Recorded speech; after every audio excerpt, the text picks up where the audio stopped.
നിക്കണ ഒരു ഫോട്ടോ എടുക്കട്ടാ. നേരെ കിടക്കറി നേരെ നേരെ നേരെ നേരെ നോക്കടാ. ഇങ്ങോട്ട് നോക്കാം. ഈ വരുന്ന ഇത്ര എണ്ണത്തിനെ ഒന്ന് നിരത്തി ഒരു ലെവലിലേക്ക് ഫ്രെയിമാക്കി എടുക്കാൻ ഞാൻ പെടുന്ന പാടെന്താണെന്ന് ഇവർക്കെല്ലാം നന്നായിട്ട് അറിയാം. അതെ, ഞങ്ങൾക്ക് ഇപ്പോഴും 30 വർഷം കഴിഞ്ഞൊന്നൊരു ഫീൽ ഇല്ല. ഞങ്ങൾ ഇപ്പോഴും കോളേജ് സ്റ്റുഡൻസ് എന്നുള്ളൊരു വൈബാണ്. മാനസികമായിട്ട് വളർച്ച എത്തിയിട്ടില്ല. രാത്രിയിൽ വാദ്യഘോഷാദികൾ കൊണ്ടുവാൻ. ഇന്ന് നമ്മുടെ കൂടെ ഉള്ളത് ആലപ്പുഴയിലെ SD കോളേജിലെ 93-95 ബാച്ചിലെ ആളുകളാണ്. അതായത് നമ്മുടെ ചേച്ചി ചേട്ടന്മാരുമാണ്. ഈ ഇടയ്ക്ക് വളരെയധികം വൈറലായ ഒരു വീഡിയോ ആയിരുന്നു, ഗെറ്റ് ടുഗദർ വീഡിയോ. ഒരു ചേച്ചി എല്ലാവരെയും അടക്കി നിർത്തി 200 പേരിലധികം ആൾക്കാരെ അടക്കി നിർത്തി ഫോട്ടോ എടുത്തതാണ്. അപ്പോൾ നമുക്ക് അതിൻ്റെ വിശേഷങ്ങൾ അറിഞ്ഞാലോ?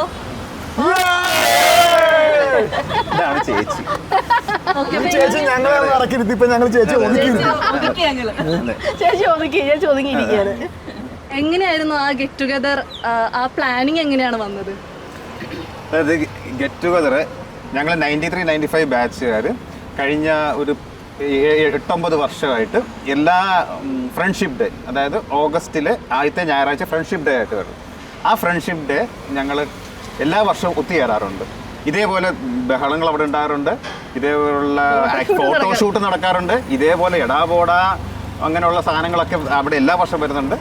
അപ്പോൾ ഞങ്ങളുടെ ഒരു യൂഷ്വൽ ഐറ്റമാണ് അവിടെ ഉള്ളത്. പക്ഷേ ഇത്തവണ അത് ഞങ്ങളുടെ സുഹൃത്ത് പിന്നെ ഞങ്ങളുടെ സന്ധ്യയുടെ അസിസ്റ്റൻ്റ് കൂടിയായ ഞങ്ങളുടെ സുഹൃത്ത് അരുൺ രാജ് ആറന്മുള, പുള്ളി ഇതെല്ലാം പുറത്തു നിന്ന് വീക്ഷിച്ച് ഇത്തവണ അത് പുള്ളി വീഡിയോയിലെടുത്ത് പുള്ളിയാണ് അപ്ലോഡ് ചെയ്തത്. ഈ സംഭവം ഞങ്ങൾ അറിയുന്നത് ഞങ്ങളെല്ലാം അതിൻ്റെ ഒരു വൈബിൽ മാത്രമാണ് നിൽക്കുന്നത്. എല്ലാ വർഷവും ഇങ്ങനെ തന്നെ നടക്കാറുണ്ട്. പക്ഷെ അത് വീഡിയോ ആയിട്ട് വന്നു കഴിഞ്ഞപ്പോഴത്തേക്കാണ് വൈറലായി മാറിയത്. അന്ന് അങ്ങനെ ആ വീഡിയോ എടുത്തപ്പോൾ എല്ലാവരും കൂടി ചേച്ചി അങ്ങനെ അടക്കി നിർത്തി എടുത്തപ്പോൾ വിചാരിച്ചിരുന്നു ഇത്ര വൈറലാകും?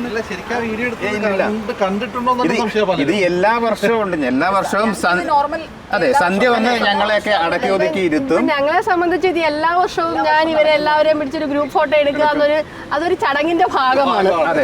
ആ ഗ്രൂപ്പിന്റെ ഞങ്ങളുടെ ആ ഗെറ്റോയുടെ ഒരു ലാസ്റ്റ് മൊമെന്റിൽ ചെയ്തൊരു കാര്യം അതുണ്ട്. ആ ഒരു ഗ്രൂപ്പ് ഫോട്ടോ സെക്ഷന് വേണ്ടിയിട്ട് എനിക്കിത് കല്യാണ വർക്ക് ഉണ്ടെങ്കിൽ കൂടി ഞാൻ വർക്കിന് പോയിട്ട് അതിന് വേണ്ടിയിട്ട് മാത്രം വന്ന് അറ്റൻഡ് ചെയ്യാറുണ്ട്. കാരണം കവർ ചെയ്യാൻ വരാതെ അങ്ങനെ വന്ന് അറ്റൻഡ് ചെയ്യാറുണ്ട്. ഒരു പെൺകുട്ടി 200 പേരെ 200 ആയ കാലത്ത് ക്ലാസ്സിൽ കയറാതെ സാറുമാർക്ക് തലവേദന മാത്രം ഉണ്ടാക്കിയിട്ടുള്ള 200 എണ്ണത്തിനെ എടാ പോടാ നീ എന്നൊക്കെ വിളിച്ച് അവിടെ ആ ഒരു സൗഹൃദത്തിന്റെ പേരിൽ അവിടെ തീർത്തുന്ന ഒരു സീൻ ആൾക്കാർ അത് മാത്രമേ കേട്ടിട്ടുള്ളൂ. പക്ഷെ ഇപ്പുറത്തു നിന്ന് സന്ധ്യ വിളിച്ച് ഞങ്ങൾ ബാക്കിയുള്ളവർ വിളിച്ചൊന്നും ആരും പുറത്ത് കേട്ടിട്ടില്ല. അത് കേട്ടിട്ട് അതിനേക്കാൾ മോശമായി വരുന്നു. ഞങ്ങൾ ഗെറ്റോടൊക്കെ ആദ്യം ബുക്ക് ചെയ്യുന്ന ആള് സന്ധ്യയാണ്. സന്ധ്യക്ക് ബാക്കി തിരക്കുള്ളതാണ്, ഒത്തിരി നല്ല ഫോട്ടോഗ്രാഫറാണ്, ഒത്തിരി പരിപാടികളുണ്ട്. പക്ഷെ ഞങ്ങളുടെ പരിപാടിക്ക് വേണ്ടി സന്ധ്യ അതെല്ലാം മാറ്റി വെച്ചിട്ട് വരും. ആ ഗെറ്റോയിലെ ഏറ്റവും ഡിഫിക്കൽട്ട് ആയിട്ടുള്ള ഒരു ടാസ്ക് ആണ് സന്ധ്യ ചെയ്യുന്നത്. കാരണം ഇത്രയും പേര് ഇത്രയും വൈബിൽ നിൽക്കുന്നവര് അടക്കി ഒതുക്കി ഇരുത്തുക എന്ന് പറയുന്നത് ഒരു വലിയ കാര്യമാണ്. സത്യം പറഞ്ഞാൽ ഏകദേശം ഒരു 50 വയസ്സിനടുത്തുള്ളവരുടെ പക്വതയേക്കാൾ കൂടുതൽ LKG പിള്ളേരെ കൊണ്ട് അടക്കി ഇരുത്തത്തില്ലേ, ആ ഒരു എഫക്റ്റ് അവിടെ. ഒന്നിനും സ്ഥിരതയില്ല. ഇപ്പൊ എല്ലാവരും സന്ധ്യയുടെ ഒരു ഫോട്ടോ കണ്ടിട്ടാണ് ഗ്രൂപ്പിൽ കയറുന്നെങ്കിലും ആ ഗ്രൂപ്പിന്റെ ഒരു ഒത്തൊരുമ കാണുമ്പോഴത്തേക്ക് പലർക്കും പല നൊസ്റ്റാൾജിയൊക്കെ വരുന്നുണ്ടെന്നുള്ള ആ ഒരു കമന്റുകൾ നമ്മൾ കണ്ടു. അപ്പോൾ ഈ ഗ്രൂപ്പ് ഉണ്ടാകാൻ തുടങ്ങിയ ഒരു സാഹചര്യം നമ്മൾ മനസ്സിലാക്കണം. അതായത് ഏകദേശം ഒരു 10 വർഷം മുമ്പ് നമ്മുടെ ഇവിടെ നിൽക്കുന്ന വിവേക് വല്ലയിൽ ഞങ്ങളുടെ ഗ്രൂപ്പിലെ സി ബാച്ചിൽ പഠിച്ച ഗ്രൂപ്പ് മുതലാളി, പുള്ളി വ്യക്തിപരമായി ഓരോ ആളെയും ലോകത്തിന്റെ പല ഭാഗത്ത് കിടന്ന ഓരോ ആൾക്കാരെയും ഫോൺ ചെയ്തും കാർഡ് വിളിച്ചും ഹായ് ഞാൻ വിവേകാണ്, ഓർമ്മയുണ്ടോ, നമ്മൾ SD കോളേജിൽ പഠിച്ചതാണ്, അപ്പോൾ നമുക്കൊരു ഗ്രൂപ്പ് ഉണ്ടാക്കാം. ആ ഗ്രൂപ്പ് അങ്ങനെ ഓരോരുത്തരെ ആഡ് ചെയ്ത് ഏകദേശം 360 പേരുടെ അടുത്ത് വാട്സാപ്പ് ഗ്രൂപ്പ് ഉണ്ട്. അതുകൂടാണ്ട് 900 പേരുടെ അടുത്താണ് ഞങ്ങളുടെ സ്ട്രെങ്ത്. ആ 900 പേരിൽ പലരുമായിട്ട് നമ്മൾ കണക്ട് ചെയ്ത് നിൽക്കുന്നതാണ്. തിരുവനന്തപുരം തുടങ്ങി കോഴിക്കോട് വരെ യാത്ര ചെയ്താണ് ആൾക്കാർ ഇതിൻ്റെ അകത്തേക്ക് കൂടുതൽ കൊണ്ടുവന്നിരിക്കുകയും ചെയ്തിരിക്കുന്നത്. അതുകൊണ്ടാണ് ആൾക്കാർ മുതലാളി എന്ന് വിളിക്കുന്നത്, ഗ്രൂപ്പ് മുതലാളി എന്ന്. ഫോൺ ചെയ്തതിൻ്റെ പേരിൽ മാത്രമല്ല, സ്നേഹത്തിൻ്റെ പേരിൽ, വിവേകിനുള്ള അടുപ്പത്തിൻ്റെ പേരിൽ ആ അന്ന് വന്ന വിളിയുടെ അതിലൊരു സൗഹൃദത്തിൻ്റെ ഒരു സ്നേഹം ഉണ്ടായിരുന്നു. അതുകൊണ്ടാണ് എല്ലാവരും ഇതിനകത്ത് വന്നത്. അതിന് ഒരു കാര്യങ്ങളുണ്ട്. എനിക്ക് ഇത്രയധികം നമ്പേഴ്സ് കിട്ടാനുള്ള കാരണത്തിനൊരു കാര്യമുണ്ട്. ഈ നമ്മളൊക്കെ ബാക്ക് ബെഞ്ചേഴ്സ് എന്ന് പറയുന്ന കൂട്ടത്തിലല്ല, ക്ലാസ്സിൽ കയറാത്ത കൂട്ടത്തിലായിരുന്നു. അപ്പോൾ നമ്മൾ സ്കൂളിൽ പഠിക്കുന്ന സമയങ്ങളിൽ ഒരുമിച്ചുണ്ടായിരുന്ന ആൾക്കാർ പല പല ബാച്ചിലേക്ക് പോയ സമയത്ത് ഈ കൂട്ടുകാരെ കാണാൻ വേണ്ടി നമ്മൾ കറങ്ങി നടക്കുന്ന സമയത്ത് അവരുടെ കൂടെ ഉണ്ടായിരുന്ന ആൾക്കാരെ കണ്ട് കണക്റ്റഡായി. അങ്ങനെയാണ് ഈ പറയുന്ന എല്ലാ ബാച്ചിലേക്കും നമുക്കൊരു കോൺടാക്റ്റ് ആദ്യം വരുന്നത്. അപ്പോൾ എല്ലാ ബാച്ചിൽ നിന്ന് കുറച്ച് ആൾക്കാർ വന്ന് പിന്നെ അവരുടെ എഫേർട്ടും കൂടെ പിന്നെ നമ്മൾ ഈ പറയുന്ന ഒരു ടീം ഉണ്ടായിരുന്നു, നമ്മളൊരു അഡ്മിനിസ്ട്രേറ്റീവ് പാനൽ ഉണ്ടായിരുന്നു. അപ്പോൾ ഈ പാനലിൻ്റെ ഒരു എഫേർട്ട് ഇതിൻ്റെ പുറകിൽ ഭീകരമാണ്. എല്ലായിടത്തും ഉണ്ടാകുന്നത് പോലെ ഇത്രയും വർഷത്തിൻ്റെ ഈഗോയൊക്കെ കൂടി വരുന്ന ആൾക്കാരാണ്. അപ്പോൾ ഈഗോ എല്ലാം അടക്കുന്ന കൂട്ടത്തിൽ പോലും നമ്മളവിടെ ചർച്ചകളിലൂടെ നമ്മൾ അഭിപ്രായ സമന്വയം ഉണ്ടാക്കിയാണ് നമ്മൾ ഇത്രയും ഒരുമിച്ച് മുന്നോട്ട് വന്നിരിക്കുന്നത്. എത്രയൊക്കെ അഭിപ്രായ വ്യത്യാസങ്ങളോ അഭിപ്രായ ഭിന്നതകളോ ഉണ്ടായാൽ പോലും നമ്മൾ ഈ ഒരു ഗെറ്റ് ടുഗദറിൻ്റെ ദിവസം ലോകത്തിൻ്റെ എല്ലാ ഭാഗത്തുനിന്നും ആൾക്കാർ ഒഴുകി വരുന്നത് കാണുമ്പോൾ ഒരു വലിയ സന്തോഷമാണ്. അതിൽ ചിലർ വരുന്നത് ഫാമിലി ആയിട്ടാണ്. ഒരു വർഷവും മുടങ്ങാതെ വരുന്ന ആൾക്കാർ, ദുബായിൽ നിന്ന് വരുന്ന ആൾക്കാരുണ്ട്. ഇപ്പോൾ ആൾക്കാർ പലരും അവരുടെ ലീവ് പ്രീപോൺ ചെയ്തിട്ട് നമ്മുടെ ഗെറ്റ് ടുഗദറായിട്ട് കണക്ട് ചെയ്തിട്ട് ആൾക്കാർ വരാൻ തുടങ്ങി. ഇതൊക്കെ വലിയ വലിയ സ്നേഹമാണ്, വലിയ വലിയ സന്തോഷമാണ്, നമ്മളിലേക്ക് വലിയൊരു ഊർജ്ജമാണ് നമ്മളിലേക്ക് പകരുന്നത്. നമ്മുടെ ഗ്രൂപ്പിൽ ഒത്തിരി ഈ പറഞ്ഞ പോലെ പല മേഖലയിലുള്ള ആൾക്കാരുണ്ട്. അപ്പോൾ സിവിൽ സർവീസ് പോലെ അങ്ങനെയുള്ള ലെവലുള്ളതുകൊണ്ട് നമ്മൾ ഇതിൻ്റെ അകത്ത് പല സബ് ഗ്രൂപ്പുകളുണ്ട്. ഒന്ന് ഇപ്പോൾ ഹെൽത്തിന് പ്രാധാന്യം നൽകും, കുറേ ഡോക്ടർമാരെ ചേർത്തൊരു ഗ്രൂപ്പ്, കുറേ ബാങ്കർമാരെ ചേർത്തൊരു ഫിനാൻഷ്യൽ ഗ്രൂപ്പ്, പിന്നെ കൃഷി താല്പര്യമുള്ളവർക്ക് വേണ്ടി ഒരു കൃഷി ഫോറം, പിന്നെ വായനയും എഴുത്തും താല്പര്യമുള്ളവർക്ക് റീഡേഴ്സ് ഫോറം, കുട്ടികൾക്ക് വേണ്ടി ഒരു കരിയർ ഗൈഡൻസ്. അപ്പോൾ ഇങ്ങനെ പല രീതിയിലുള്ള ഒരു സബ് ഗ്രൂപ്പുകളുണ്ട്. ഇതേ അംഗങ്ങൾ തന്നെയാണ്. അപ്പോൾ ഓരോ തവണയും ആവശ്യാനുസരണം ഈ ഗ്രൂപ്പിലെ ഏതൊരു അംഗത്തിനും ഏത് ആവശ്യമാണോ വരുന്നത് അതിനനുസരിച്ച് ഈ അംഗങ്ങൾ ഈ ഗ്രൂപ്പുകളെ അവരെ സഹായിക്കുന്നുണ്ട്. ഇതുകൂടാണ്ട് ചാരിറ്റി പ്രവർത്തനം, ഗ്രൂപ്പിൽ ആർക്കെങ്കിലും എന്തെങ്കിലും സാമ്പത്തികമായ ബുദ്ധിമുട്ട്, ആരോഗ്യപരമായ കാരണങ്ങളാൽ എന്തെങ്കിലും പ്രശ്നങ്ങളുണ്ടെങ്കിൽ അങ്ങനെ ഉണ്ടെങ്കിൽ ധനസമാഹരണം തുടങ്ങിയുള്ള കാര്യങ്ങൾ ചെയ്യാറുണ്ട്. വീട് വെച്ച് കൊടുക്കാനുള്ള പരിപാടികൾ ചെയ്യുന്നുണ്ട്. ഇതുകൂടാണ്ട് എല്ലാ വർഷവും ഞങ്ങളുടെ ഗെറ്റോയ്ക്ക് നടത്തുന്ന ഒരു പരിപാടി എന്ന് പറഞ്ഞാൽ കുട്ടികൾ അവരിപ്പോൾ പഠന മേഖലയിലാണെങ്കിലും അല്ലെങ്കിൽ കലാകായിക മേഖലയിലും അവരാരെങ്കിലും ഏതെങ്കിലും ഒരു രീതിയിലുള്ള ഒരു മികവ് പുലർത്തിയിട്ടുണ്ടെങ്കിൽ അവരെ ഞങ്ങൾ ഗെറ്റോയിൽ വിളിച്ച് ആദരിക്കും, അവർക്ക് മൊമെൻറ്റോ കൊടുക്കുകയും ചെയ്യും. എനിക്ക് ക്യാമറയ്ക്ക് ഫേസ് ചെയ്ത് നിന്നാൽ എല്ലാവരും പണ്ട് പഠിപ്പിച്ച സാറുമാർക്ക് പറ്റിയിട്ടില്ല അടക്കി ഒതുക്കി. നേരെ നോക്കടാ, ഇങ്ങോട്ട് നോക്കാം. കരാട്ടെ ബ്ലാക്ക് ബെൽറ്റ് ഉണ്ട്, പിന്നെ കളരിയുണ്ട്. പഠിക്കുന്നത് നമ്മൾ ഗ്രൂപ്പ് ഫോട്ടോയ്ക്ക് നമ്മൾ അടക്കിയിരുത്താനായിട്ടാണ്. അതൊക്കെ ബാഗിൽ മറ്റേ ഫോട്ടോ അല്ലെ ക്യാമറ ഐറ്റംസ് കൊണ്ടുവരുന്ന ഒരു ബാഗുണ്ട്. പിന്നെ വേറെ ഉറുമിയൊക്കെ വാളും പരിചയം കൊണ്ട് വേറൊരു ബാഗ്.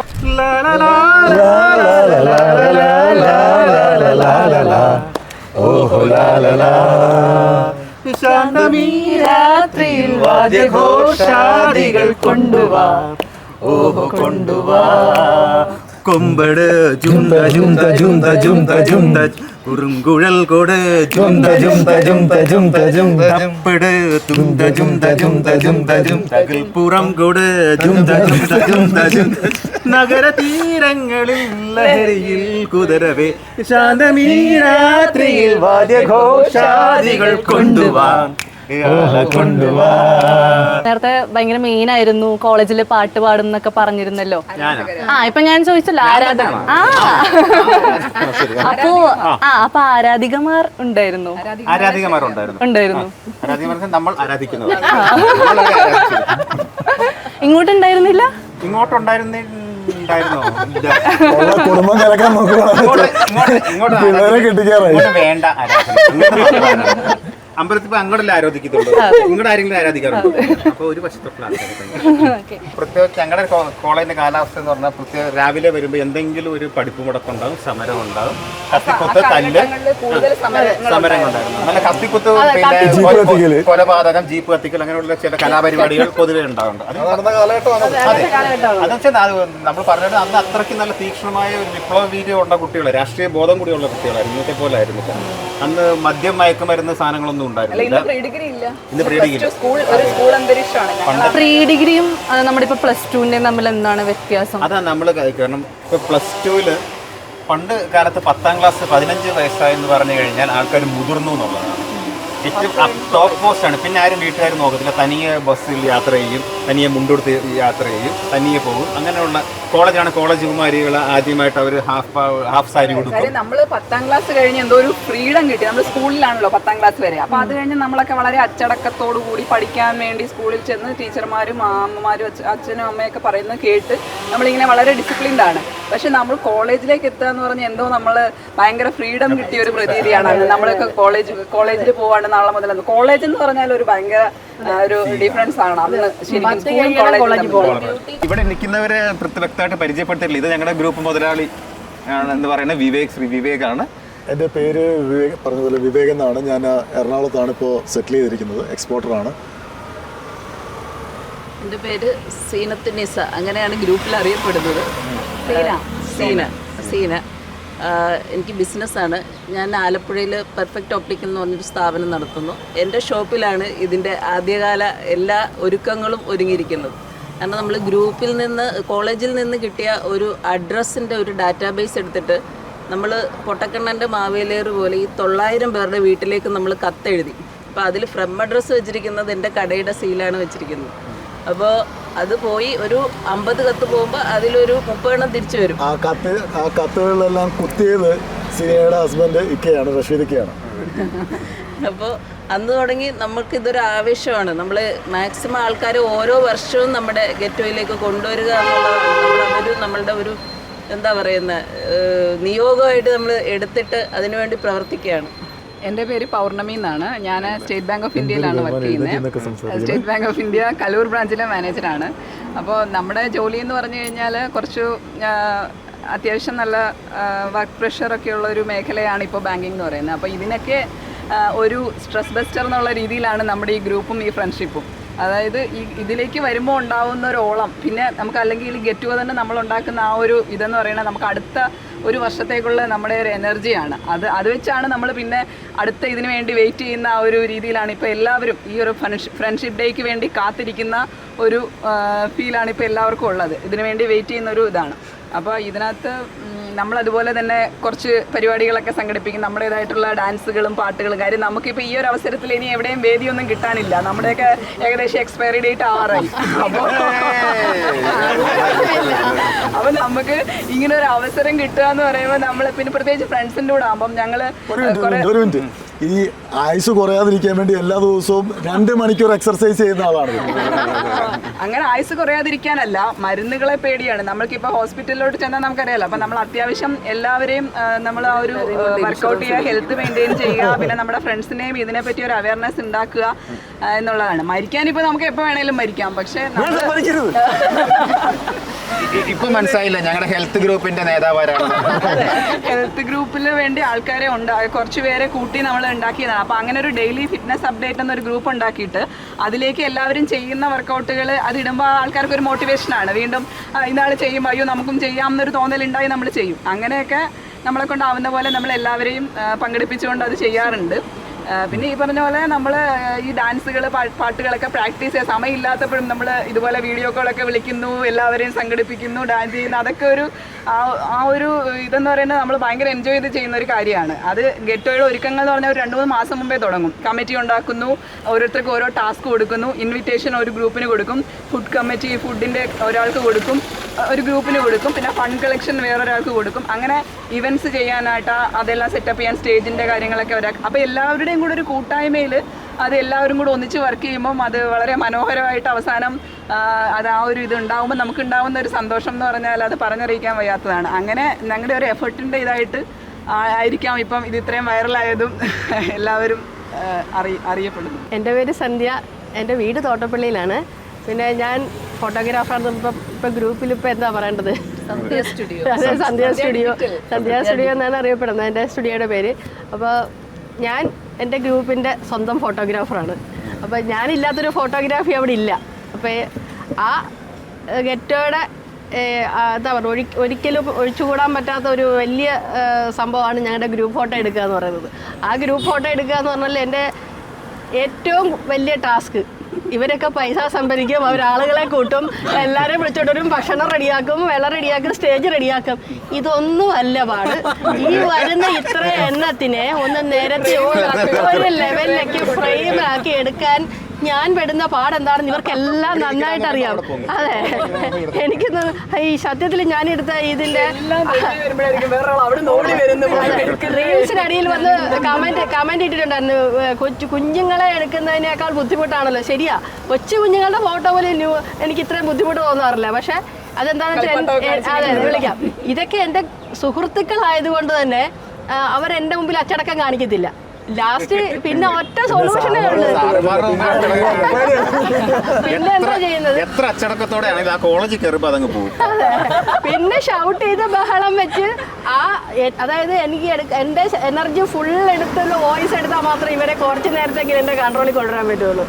അങ്ങനെ എടുത്ത ഒരു ഫോട്ടോയുടെ ആ ഫോട്ടോ ഷൂട്ടിൻ്റെ ഒരു വീഡിയോ എൻ്റെ അസിസ്റ്റന്റ് അരുൺ രാജ് ആറന്മുള. അപ്പോൾ അരുൺ എടുത്തൊരു വീഡിയോ, അത് എൻ്റെ വർക്കുകളൊക്കെ എടുക്കുമ്പം അരുൺ എൻ്റെ വീഡിയോസ് എടുക്കാറുണ്ട്. അതിൻ്റെ പ്രൊമോഷൻ്റെ ഭാഗമായിട്ട് റീൽസ് അപ്ലോഡ് ചെയ്യാറുണ്ട്.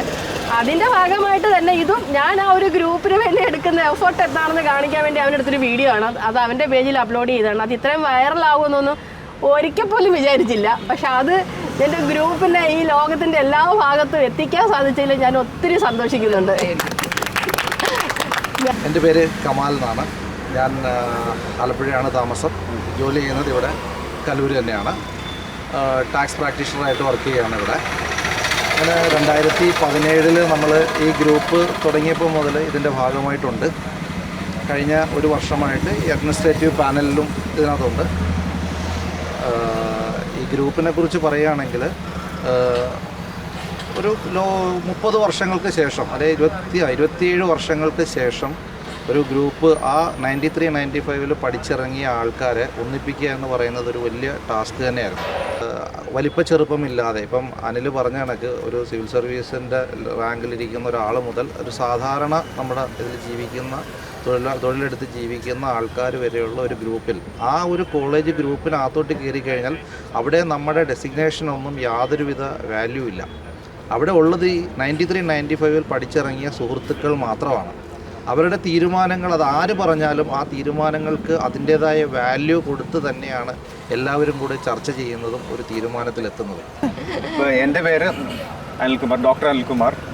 ഞാൻ സിവിൽ സർവീസിലാണ്, IRS ഇന്ത്യൻ റവന്യൂ സർവീസിലാണ്, ഫസ്റ്റ് കമ്മീഷനാണ് കസ്റ്റംസ് നാർക്കോട്ടിക്സിൽ. ഞാനപ്പോൾ ഈ ഒരു കൂട്ടത്തിൽ വരുമ്പോൾ നമ്മൾ ഒരു സിവിൽ സർവീസുകാരാണെന്നൊരു തോന്നൽ പോലും ഉണ്ടാകത്തില്ല. കാരണം എടാപോടാന്ന് എന്നെ വിളിക്കുന്നത് ഒരുപക്ഷെ ഇവിടെ മാത്രമായിരിക്കും. ഞാൻ ഇന്ത്യയുടെ പല ഭാഗത്ത് പോസ്റ്റിംഗ് ആയിരുന്നു. എപ്പോഴും ഡൽഹിയിലായിരുന്നെങ്കിലും ബീഹാറിലും ആയിരിക്കും. എവിടെ പോസ്റ്റിംഗ് ആണെങ്കിലും അന്നത്തെ ദിവസം കഴിവതും ഞാൻ വരാറുണ്ട്. കാരണം അതൊരു കൂട്ടായ്മയുടെ ഒരു ഊർജ്ജമാണ്, വേറെ ഒരിടത്തും കിട്ടാത്തൊരു ഊർജ്ജമാണ്. പിന്നെ നമ്മളിവിടെ പറയുന്നുണ്ട്, കാരണം ഈ ഇന്ന് പറഞ്ഞതുപോലെ നമുക്ക് ഞങ്ങളുടെയൊക്കെ ഒരു എക്സ്പയറി ഡേറ്റ് കഴിഞ്ഞിട്ടില്ലെങ്കിലും ഒരു എക്സ്പയറി ഡേറ്റിനെ കുറിച്ച് ചിന്തിക്കേണ്ട കാലഘട്ടത്തിൽ വന്നു തുടങ്ങിയിരിക്കുക. 50കളിലെത്തി. ഞങ്ങളൊക്കെ അടുത്ത വർഷം ഞങ്ങൾ എല്ലാവരും ഒരുമിച്ച് 50 ആകുന്ന ഒരു വർഷം. അതെ. അപ്പോൾ അങ്ങനെ ഒരു അവസ്ഥയിൽ ഇപ്പോൾ നമുക്ക് ഇന്ന് കാണുന്നവനെ നാളെ കാണുന്നില്ല എന്നൊരവസ്ഥ ഞങ്ങളുടെ ബാച്ചിൽ ഇപ്പോൾ കണ്ടു തുടങ്ങിയിട്ടുണ്ട്. കാരണം കഴിഞ്ഞ ഗെറ്റൊക്കെ ഉണ്ടായിരുന്ന പല ആൾക്കാരും, അതിൽ 1-2 പേര് ഈ ബാച്ചിൽ ഇല്ല, അത് പോയിട്ടുണ്ട്. അപ്പോൾ ഈ ഒരു തോന്നൽ നമുക്കുണ്ട്. കാരണം നമ്മുടെ ജീവിതത്തിൽ എന്നും ദൈനംദിന ജീവിതത്തിൽ വളരെയധികം സ്ട്രെസ് നമുക്കുണ്ട്. പല രീതിയിൽ ഫാമിലി കാര്യങ്ങളായിരിക്കും, ഫിനാൻഷ്യലായിരിക്കും, അങ്ങനെ പല പല കാര്യങ്ങളുണ്ടാവുമല്ലോ. പക്ഷെ അങ്ങനെയുള്ള കാര്യങ്ങളൊക്കെ മറന്ന് വീണ്ടും നമുക്ക് യാതൊരു ഉത്തരവാദിത്വം ഇല്ലാതെ വെറുതെ ക്ലാസ്സിൻ്റെ വരാന്തയിൽ കറങ്ങി നടന്ന് ക്ലാസ് കട്ട് ചെയ്ത് സിനിമ കണ്ടുകൊണ്ടിരുന്ന ഒരു പ്രായമുണ്ട്. 16-17 വയസ്സ്. ഞങ്ങൾ pre degree first year second year. ആ പ്രായത്തിലോട്ട് വർഷത്തിൽ ഒരു ദിവസം വരിക എന്നുള്ളതാണ്. കറക്റ്റായിട്ട് ആ ഒരു ദിവസം ഞങ്ങൾ റീക്രിയേറ്റ് ചെയ്യുകയാണ്. അന്നത്തെ ദിവസം എന്ന് പറഞ്ഞാൽ അത്ര ഇതാണ്. നീ എടാ പോടാന്നൊക്കെ വിളിക്കുന്ന വിളിയില്ലേ, ആ വിളി കേൾക്കുമ്പോൾ തന്നെ ഒരു സുഖമാണ്. അത് വിളിക്കാൻ വേണ്ടിയാണ് ഞങ്ങൾ ഇവിടുന്ന് പിന്നെ അച്ചടക്കമില്ലായ്മ കാണിക്കുന്നത്. ഞങ്ങളുടെ ഏറ്റവും അൾട്ടിമേറ്റ് ചെയ്യും, ഞങ്ങളുടെ ഇവിടെ ഉള്ളവർ ഞങ്ങൾ ഒരുമിച്ച് വരുമ്പോൾ ഞങ്ങളുടെ ഏറ്റവും അൾട്ടിമേറ്റ് ചെയ്യും എന്ന് പറഞ്ഞാൽ ഈ ഒരു ഗെറ്റ് ടുഗദറും ഈ സന്തോഷമാണ്. ഇതിൻ്റെ അകത്ത് ഭയങ്കര വൈബാണ്, ഭയങ്കര എനർജിയാണ് കിട്ടുന്നത്. ലിറ്ററലി നിങ്ങൾ പറഞ്ഞാൽ വിശ്വസിക്കില്ല, പക്ഷേ ഞങ്ങളൊക്കെ ആ 93-95 ആ പ്രായത്തിലാണ് ഈ നിൽക്കുന്നത് ഈ ഒരു സമയത്ത്. പിന്നെ സന്ധ്യയെക്കുറിച്ച് പറയുകയാണെങ്കിൽ ഇപ്പം നമ്മൾ ശരിക്കും ഈ ഒരു വീഡിയോ വേറൊരു തലത്തിൽ ഞങ്ങൾ അവലോകനം ചെയ്യുമ്പം ഒരു സ്ത്രീ ശാക്തീകരണത്തിൻ്റെ ഒരു വീഡിയോ ആണ്. ഒരു സ്ത്രീ ഒറ്റയ്ക്ക് 200 പേരെ അടക്കി ഒതുക്കി എടുക്കുന്നത്. അതങ്ങനെ ഭയങ്കര ആ ഒരു ഒത്തിരി അർത്ഥ തലത്തിൽ ഞങ്ങൾ ചിന്തിക്കാറുണ്ട് ചില സമയത്തല്ലേ. അപ്പം അങ്ങനെയുള്ളൊരു വീഡിയോ, ഒരു സ്ത്രീ ഒറ്റയ്ക്ക് 200 പേരെ ഇങ്ങനെ കേൾക്കുക, അതും ആ ജോലിയോടുള്ള ഡെഡിക്കേഷനാണ്. കരാട്ടെ ബ്ലാക്ക് ബെൽറ്റ് ഉണ്ട്, പിന്നെ കളരിയുണ്ട്. അടക്കിയിരുത്താനായിട്ടാണ്. അത് ബാഗിൽ മറ്റേ ഫോട്ടോ അല്ലെ ക്യാമറ ഐറ്റംസ് കൊണ്ടുവരുന്ന ഒരു ബാഗുണ്ട്. പിന്നെ വേറെ ഉറുമിയൊക്കെ വാളും പരിചയം കൊണ്ട് വേറൊരു ബാഗ്. രണ്ടുമായിട്ടാണ് വരുന്നത്.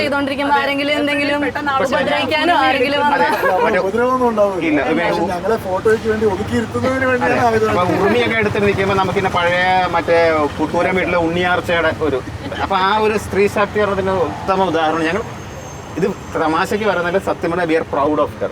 ഞങ്ങളുടെ ഈ ഒരു ഗ്രൂപ്പ് ബാക്കിയുള്ള ഫ്രണ്ട്ഷിപ്പിനാണെങ്കിലും ബാക്കിയുള്ള ഒരു ഫ്രണ്ട്സ് കൂട്ടത്തിനാണെങ്കിലും ഒരു ഇൻസ്പിറേഷൻ ആണ്. അതെ അതെ, സത്യം ഇന്നത്തെ ഒരു ലോകത്ത് നമുക്ക് അതാണ് വേണ്ടത്. കാരണം ഇത്രയും വല്ലാത്ത ഒരു അവസ്ഥയിൽ പോകുന്ന ലോകത്തിൽ അടിസ്ഥാനപരം നമുക്ക് ഇല്ലാതെ പോയത് സൗഹൃദമാണ്. സൗഹൃദങ്ങൾ നമ്മൾ മൊബൈൽ ഫോൺ അതെ, നമ്മൾ മൊബൈൽ ഫോണിൽ നിന്ന് മാറി നമ്മുടെ കൂട്ടുകാരോട് സംസാരിക്കാനും അവരോട് ഇടപഴകാനും അവരടുത്തറിയാനും അവരുടെ വികാരങ്ങളെ മനസ്സിലാക്കാനുമായിട്ടുള്ള നമ്മൾ പരിശ്രമിക്കുമ്പോഴാണ് നമ്മളും അവരും ഒന്നായി തീരുന്നതും ഈ സൗഹൃദം വലിയൊരു കൂട്ടായ്മ തീരുമാനിക്കുന്നത്.